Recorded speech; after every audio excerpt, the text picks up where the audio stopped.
పిలువబడేటువంటి శ్రీ క్షీరారామలింగేశ్వర స్వామి దేవస్థానంలో మహాశివరాత్రి ఉత్సవాలు అత్యంత వైభవపేతంగా ప్రారంభించబడ్డాయి. తెల్లవారుజామున 3 గంటల దగ్గర నుంచి స్వామివారి దర్శనం కోసం చెప్పేసి భక్తులు బారులు తీరి ఉన్నారు. రాత్రి లింగోద్భవ కాలంలో స్వామివారికి జరిగేటువంటి విశేషమైనటువంటి అభిషేకాలతో మనకి మధ్యాహ్నం 12 గంటల దగ్గర నుంచి రాత్రి లింగోద్భవ కాలంలో జరిగేటువంటి అభిషేకాల దాకా కూడా స్వామివారికి భక్తులందరూ కూడా విశేషమైనటువంటి అభిషేకాది కార్యక్రమాలను కూడా నిర్వర్తించుకుంటూ ఉంటున్నారు.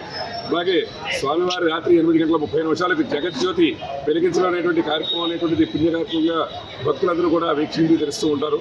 అలాగే మనకి ప్రపంచం మొత్తం మీద 2 చోట్ల మాత్రమే దర్శనమయ్యేటువంటి మల్లన్న పాక అనేటువంటిది అక్కడ శ్రీశైలంలో బ్రహ్మరామిక మల్లికార్జున స్వామి, అలాగే పాలకొల్లు క్షీరారామలింగేశ్వర స్వామి వారికి మాత్రమే మనకి ఉండేటువంటి వ్యవహారం.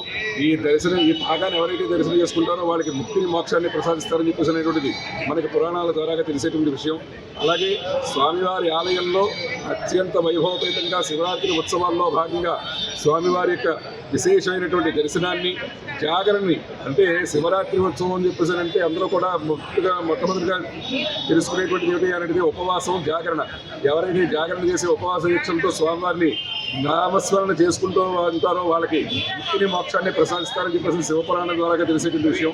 కావున భక్తులందరూ కూడా తోటి భక్తులకి ఇబ్బంది లేకుండా మీరు మీ దర్శనాలు చేసుకుంటూ స్వామివారి యొక్క అపారమైనటువంటి కృపా కటాక్షాలను పొంది స్వామివారి యొక్క జాగరణ చేసి స్వామివారి యొక్క నామస్మరణ చేసుకుంటూ అందరూ కూడా సుఖ సంతోషాలతో ఉండాలని చెప్పేసి కోరుకుంటూ సర్వేజనాసుకుంటూ లోకా సమస్తాసుకుంటూ శ్రీ క్షీరారామలింగేశ్వర స్వామివారి దేవస్థానం పాలకొల్లు.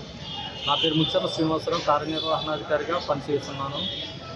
శ్రీ స్వామివారి ఆలయాలు 23 ఫిబ్రవరి 2025 నుండి 27 ఫిబ్రవరి 2025 వరకు శ్రీ స్వామివారి ఆలయంలో మహాశివరాత్రి ఉత్సవములు వైభవంగా జరుగుటకు అన్ని ఏర్పాట్లు చేయడం జరిగింది.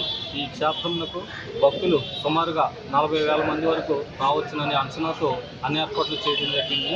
అలాగే ఉచిత క్యూ లైన్స్, ప్రత్యేక దర్శనమునకు క్యూ లైన్స్, అలాగే అభిషేకాలు చేయించుకునే వారికి మధ్యాహ్నం 12 గంటల నుండి అవకాశం కల్పించడం జరిగింది.